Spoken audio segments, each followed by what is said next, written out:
Hey, hello. Are you ready for the next chapter of The Secret Garden by Frances Hodgson Burnett? I am. Not such a long chapter today. Chapter 5 is the one we're doing. I can't remember the name of chapter 5. The Cry in the Corridor. Ominous. It's not such a long chapter, so you don't need such a big mug of tea or whatever you're drinking. Just a normal sized one will be fine today. Either way, strap yourself in, get yourself comfortable, get yourself cosy. Here we go for some reading. See you in a moment for chapter 5. At first, each day which passed by for Mary Lennox was exactly like the others. Every morning she awoke in her tapestried room and found Martha kneeling upon the hearth building a fire. Every morning she ate her breakfast in the nursery, which had nothing amusing in it, and after each breakfast she gazed out of the window across to the huge moor, which seemed to spread out on all sides and climb up to the sky, and after she had stared for a while, she realised that if she did not go out, she would have to stay in and do nothing. And so she went out. She did not know that this was the best thing she could have done, and she did not know that, when she began to walk quickly or even run along the paths and down the avenue, she was stirring her slow blood and making herself stronger by fighting with the wind which swept down from the moor. She ran only to make herself warm, and she hated the wind which rushed at her face and roared and held her back as if it were some giant she could not see.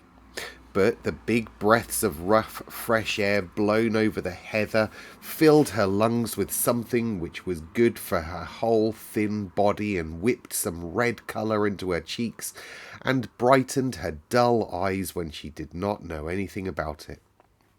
But after a few days spent almost entirely out of doors, she wakened one morning knowing what it was to be hungry.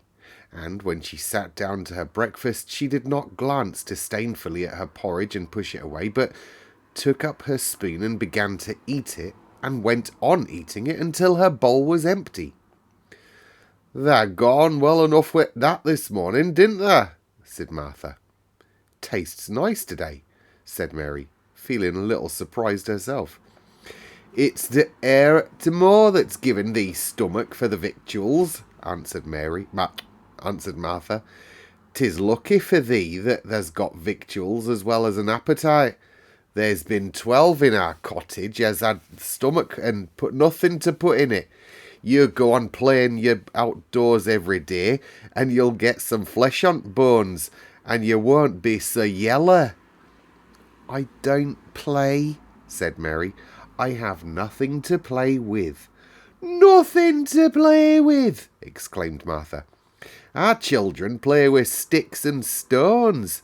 They just runs about and shouts and looks at things." Mary did not shout, but she looked at things. There was nothing else to do. She walked round and round the gardens and wandered about the paths in the park. Sometimes she looked for Ben Weatherstaff, but though several times she saw him at work, he was too busy to look at her, or he was too surly. Once, when she was walking towards him, he picked up his spade and turned away, as if he did it on purpose. One place she went to oftener than to any other. It was the long walk outside the gardens and the walls around them as well. There were bare flower beds on either side of it, and against the walls ivy grew thickly. There was one part of the wall where the creeping dark green leaves were more bushy than elsewhere. It seemed as if for a long time that part had been neglected. The rest of it had been clipped and made to look neat.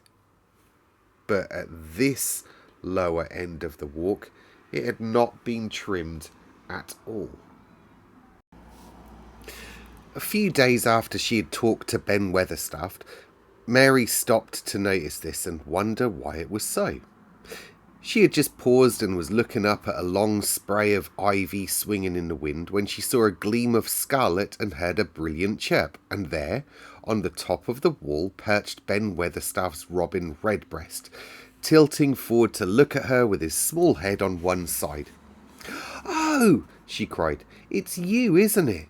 And it did not seem at all strange to her that she spoke to him as if she was sure that he would understand and answer her.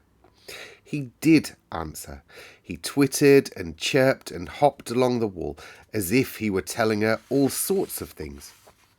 It seemed to Mistress Mary as if she understood him too, though he was not speaking in words.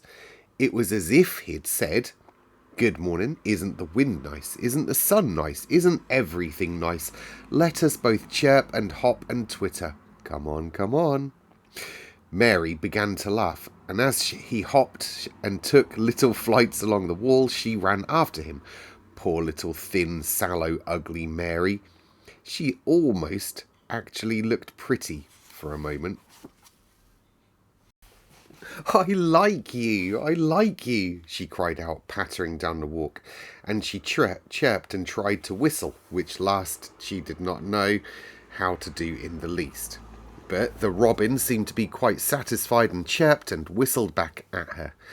At last he spread his wings and made a darting flight to the top of a tree, where he perched and sang loudly. That reminded Mary of the first time she had seen him. He'd been swinging on a treetop then, and she had been standing in the orchard. Now she was on the other side of the orchard and standing in the path outside a wall, much lower down, and there was the same tree inside. "It's in the garden no one can go into," she said to herself. "It's the garden without a door. He lives in there. How I wish I could see what it is like." She ran up the walk to the green door she had entered the first morning. Then she ran down the path through the other door and then into the orchard. And when she stood and looked up, there was the tree on the other side of the wall. And there was the robin just finishing his song and beginning to preen his feathers with his beak. "It is the garden," she said. "I'm sure it is." She walked around and looked closely at that side of the orchard wall, but she only found what she had found before, that there was no door in it. Then she ran through the kitchen gardens again and out into the walk outside the long ivy-covered wall, and she walked to the end of it and looked at it, but there was no door. And then she walked back to the other end, looking again, but there was no door. "It is very strange," she said. "Ben Weatherstaff said there was no door, and there is no door. But there must have been one 10 years ago, because Mr. Craven buried the key." This gave her so much to think of that she began to be quite interested and feel that she was not sorry that she had come to Misselthwaite Manor. In India, she had always felt hot and too languid to care much about anything. The fact was that the fresh wind from the moor had begun to blow the cobwebs out of her young brain and to waken her up a little. She stayed out of doors nearly all day, and when she sat down to her supper at night she felt hungry and drowsy and comfortable. She did not feel cross when Martha chatted away. She felt as if she rather liked to hear her, and at last she thought she would ask her a question. She asked it after she'd finished her supper and had sat down on the hearthrug before the fire. "Why did Mr. Craven hate the garden?" she said. She had made Martha stay with her, and Martha had not objected at all. She was very young and used to a crowded cottage full of brothers and sisters. She found it dull in the great servants' hall downstairs, where the footman and upper housemaids made fun of her Yorkshire speech and looked upon her as a common little thing, and they sat and whispered amongst themselves. Martha liked to talk, and a strange child who had lived in India and had been waited upon all of her life, she was novelty enough to attract her. She sat down on the hearth herself without waiting to be asked. "Art thou thinking about that garden yet?" she said. "I knew thou would. That were just the way with me when I first heard about it." "But why did he hate it?" Mary persisted. Martha tucked her feet under her and made herself quite comfortable. "Listen to t' wind wandering round house," she said. "You could bear stand up on t' moor if you was out on it tonight." Mary did not know what wuthering meant until she listened. And then she understood. It must mean that hollow, shuddering sort of roar which rushed round and round the house, as if the giant no one could see were buffeting it and beating at the walls and windows to try to break in. But one knew he could not get in, and somehow it made one feel very safe and warm inside a room with a red coal fire. But why did he hate it so? She asked after she'd listened. She intended to know if Martha did. Then Martha gave up her store of knowledge. Mind, she said, Mrs. Medlock said it's not to be talked about. There's lots of things in this place that's not to be talked over. That's Mr. Craven's orders. His troubles are none servant's business, he says. But for garden, he wouldn't be like he is. It were Mrs. Craven's garden that she had made when they first married, and she just loved it, and they used to tend flowers themselves. And none of the gardeners was ever let to go in. Him and her used to go in and shut door and stay there hours and hours, reading and talking. And she was just a bit of a girl, and there were an old tree with a branch bent like a seat on it, and she made roses grow over it, and she used to sit there. But one day she was sitting there and branch broke, and she fell at ground and was hurt so bad that next day she died. Doctors thought he'd go out his mind and die too. That's why he hates it. No one's never gone in since, and he won't let no one talk about it. Mary did not ask any more questions. She looked at the fire and listened to the wind wuthering, and it seemed to be wuthering louder than ever. At that moment, a very good thing was happening to her. 4 good things had happened to her, in fact, since she came to Misselthwaite Manor. She had felt as if she had understood a robin, and that he had understood her. She had run in the wind until her blood had grown warm. She'd been healthily hungry for the first time in her life, and she'd found out what it was to be sorry for someone.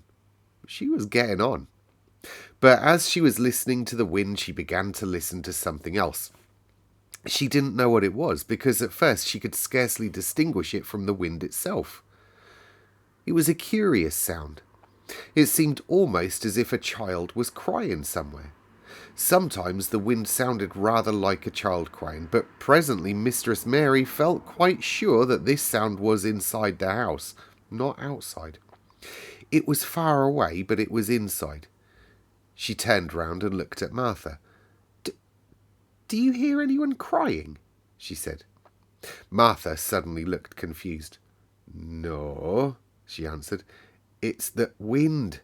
Sometimes it sounds as if someone has lost on moor and wailing. It's got all sorts of sounds, the wind. But listen, said Mary. It's in the house, down one of those long corridors. And at that very moment a door must have been opened somewhere downstairs, for a great rushing draught blew along the passage, and the door of the room they sat in was blown open with a crash, and as they both jumped to their feet the light was blown out, and the crying sound was swept down the far corridor, so that it was to be heard more plainly than ever. There, said Mary, I told you so. It is someone crying, and it isn't a grown-up person. Martha ran and shut the door and turned the key, but before she did it they both heard the sound of a door in some far passage shutting with a bang, and then everything was quiet, for even the wind ceased wuthering for a few moments. It were wind, said Martha stubbornly, and if it weren't, well, it were little Betty Butterworth, the scullery maid. She's had the toothache all day. But something troubled and awkward in her manner made Mistress Mary stare very hard at her. She did not believe that she was speaking the truth. There you go. That was chapter 5. Next chapter, chapter 6, I just read it literally 2 seconds ago, is called There Was Someone Crying. There was. Do you think it was someone crying, or do you think it was the wind? I don't know. One thing I did want to... There was a couple of things I wanted to address in that chapter, but some of them are a little bit pick-me and about Mr. S, so I'm not going to do them ones. I know that I've got some young listeners, and I know I've got some not young listeners. So there's a word in there. This is for younger listeners. There's a word in there. Draft. Did you hear that word? It's like a wind blowing. But the only reason I wanted to address that, and this is for our not young listeners as well, the only reason I wanted to address that is because I remember being young. It was a long, long time ago. My grandparents lived in a proper old house. Obviously, I had two sets of grandparents. The ones who lived closer to me, they lived in a really old house. Both sets actually lived in a really old house, but these ones, mega old. And it was one of those creepy houses. And I used to go and stay around there. So this would have been the late 70s, early 80s. And I remember going, and I always felt a little bit like scared around there. I remember that because one of my friends went and moved into that house, bought it off my grandparents. So I still used to go around that house even after my grandparents moved out. Anyway, going off the track a little bit there, Mr. S, come back. When I used to go and stay round with my grandparents or even be round there for the day or something, my granddad always used to say to me, "Shut that door, boy, because there's a draft coming in." I was absolutely terrified. I thought he meant one of them things with long legs and long necks. I was like, "Shut that door quick, I don't want no giraffe coming in." It's not a giraffe, it's a draft.